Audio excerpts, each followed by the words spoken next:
కార్యంలో పాల్గొనడము ఇది తెలంగాణకు శుభసూచకము. తెలంగాణకు తప్పకుండా మేలు జరుగుతుంది అని చెప్పి మా ప్రభుత్వం భావిస్తుంది. ఏ రాష్ట్రంలో అయితే ప్రశాంతమైన వాతావరణము, సాంప్రదాయాలను కాపాడుతామో, సాంప్రదాయాలను భవిష్యత్ తరాలకు అందించే వాళ్లకు గౌరవం దక్కుతుందో ఆ రాష్ట్రంలో అభివృద్ధి జరుగుతుందని చెప్పి రాష్ట్ర ముఖ్యమంత్రిగా నేను సంపూర్ణంగా విశ్వసిస్తున్నాను.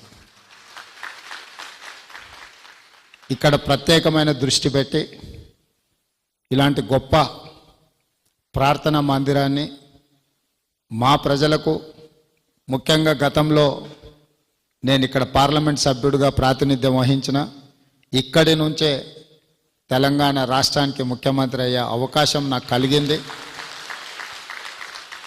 ఈ ప్రాంతంలో మా మిత్రులు, మా ప్రజాప్రతినిధులు, ఇక్కడ భక్తులందరికీ ఈ ఆశ్రమం పెద్ద ఎత్తున అభివృద్ధి చెంది ఒక ప్రపంచ పర్యాటక క్షేత్రంగా మారి ప్రజలందరికీ. India 29 States News.